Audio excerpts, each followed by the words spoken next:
මාළුවේදී සිඳිලා ගියා. මාළුවන්ට පීනන්න ඉතාම සුළු ඉඩකඩයි ඉතිරි වෙලා තිබුණේ. ඒ නිසා ඒ පුංචි වතුරවලේ මාළු ඔක්කොම එකතු වෙලා හිටියා. මට හරි අමාරුයි. මට කොහෙටවත් පීන ගන්න බෑ. හරි. වතුරේට පිටින් ඉන්න එපා. සෙලවිසලා ඉන්න හරි. ඒ වෙලාවේ අහසේ ඔක්කේ පියාසල් වෙච්ච හිටියා. පහසු ක්‍රමයකින් මාළුවන්ව අල්ලගන්න ඉතලා සැලසුමක් කල්පනා කළා. මේ මොකද ඔයාලා අසරණ වෙලා වගේ? ඔයාලා මෙහෙම එක පොඩේ ඉන්නොත් ඉක්මනට මැරිලා යයි. දැන් මේ පායන කාලේදී තව කාලෙකට වහින්නේ නැහැ. රස්පාත පොකුණු ඔක්කොම ඉනිලා. ඕනේ අක්කද? අපිට මොකද කරන්නේ? මේ නියගේ හරි පහානකයි. ඉතින් අපි මොකද කරන්නේ? මන්දෙන් ඉත දැක්ක ලොකු වෙලා. මේකේ පස්සේ උඹේ ලස්සනේ බෑ. ඉන්නේ කවදාවත්. ලොකු වෙලා. ඉතින් අපි කොහොමද පොකුණට යන්නේ? මට පුළුවන් ඔයාලව හොටෙන් එක්කෙනා ගානේ අල්ලගෙන ගිහින් පොකුණට අතාරි. එහෙම නරකද? අනේ කොහො නිකන් අපේ රවටලා කන්න දෙන්නේ. ඔයාලට සැකලා මම එක්කෙනෙක් වරන්නේ පොකුණ පෙන්නලා අරන් එන්න. මොකද කියන්නේ? පොකුණ එක්කේ පොකුණ බඳලා ඇවිත් විස්තර කියන්න කෙනෙක්ව තෝරගන්න මාංශු.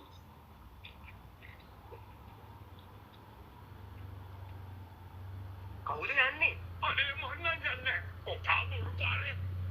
මන් දන්නවා යන්නේ කවුද කියලා. අවසානයේදී මාළුව එක නුනා එක ලොකු කලපත් එක්ක යපාත. මොකද හිතන් පොඩක් තුලා වටිනා કોઈ ඉන්න පුළුවන්. බලු පොරට තියනවා.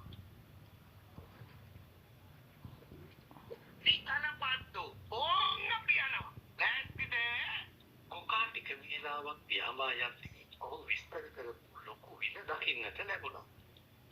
නපත්තාව විෂකාරයන් විදල්ලේ පීනන්න ඇරියා. නපත්තා ඕම සතුටුලා. කොකාව සකකනේව තෑ.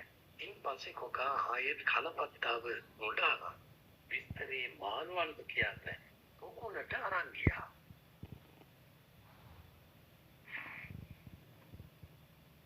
එයාලා පහු එනවා. කොකයි කනපතයි එනවා. කොහොමද? කොකා කිව්වාගේම ලස්සන ලොකු විලක් තිබ්බද? ඔව්. මම පේනවත් ආවා. සීතල වතුර. පුල් පිටිලා හරි ලස්සනයි. හොඳට කෑමක් තියෙනවා. එහෙනම් අපි හැමෝගෙම ජීවිත බේරෙනවා. එහෙනම් ඉතල මාව අරන් යන්න. අනේ අල්ලගන්න හොඳේ. වටන්න නැතුව. මාගෝ හැමෝම වට වෙලා Tamanගේ වාරේ එන තුරු කාගෙන බලාපොරොත්තු වෙ හිටියා. යකලා හිතුවේ කියපු විදිහටම පිටතට සතුටින් ඉන්නයි. නමුත් එයාලට අමතක වුණා ආගේ කැමතිම ආහාරේ මාළු කියලා. එදා කොකා ඔක්කොම මාළු ටික ඉක්මනකින් අරන් ගියා. හැබැයි විමුකනේ ළඟ තිබුණ දුණු වර්ණ ගහකට එතනදී මාළු ඔක්කොම කාලා දැම්මා. එක මාළුවෙක්වත් පිටට ගියේ නැහැ. කොකා සුළු කාලයක් තුළ මාළු හැමෝම ගිලලා දැම්මා. නමුත් එකම එක කක්කුට්ටෙක් මඩේ ඉන්නව කොකා දැක්කා. ඔයා කැමති නැති කැලේ මැද තියෙන පිළට යන්න. මාළු ටික නම් දැන් සතුටින් විලේ නැතනවා. අන්තිමට අපිට යමු. වාතාසයි එතනට යන්න. මගේ ඇඟේ කට්ට හයියයිනේ. ඔයා මාව හොට්ටෙන් ගත්තොත් ලිස්ස ලැබීම වැටි. අම්මට උඩින් යන එකට බයයි. එහෙම වුණොත් මං විල ළඟට යන්න කලින් කුඩු වෙලා මැරෙයියෝ. පුදුවා කිසි විටක කොකාව විශ්වාස කළේ නැහැ. නමුත් විල් යන ක්‍රමයන් අල්ලලා. ඉන්නේ හින්දා විලට යන්න හැමෝම. මං එක්කන් ඔයාගේ බෙල්ලේ අඩුවෙන් එල්ලෙන්නද?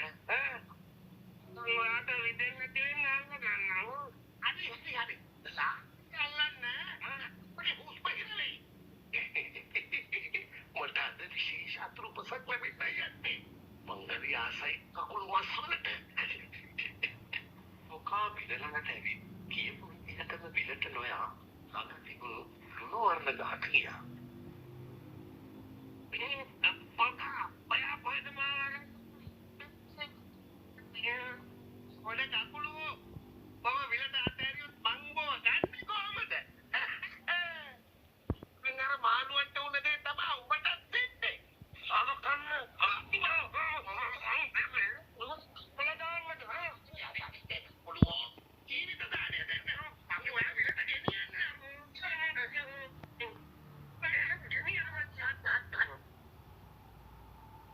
බයනුත් වේදනාවෙනුත් පීඩාවට පත් වූ ඔකා කකුලුවාව විල ළඟට ගෙනාවා. නමුත් කකුලුවා විලට ලං වෙද්දීම ඔකාගේ බෙල්ල කපලා මරණයට පත් කළා. ඒ ලුණු වර්ණ ගහට අධිපති වූ දේවතාවෝ මේ සිදුවීම දැකලා පුදුමයට පත් වුණා.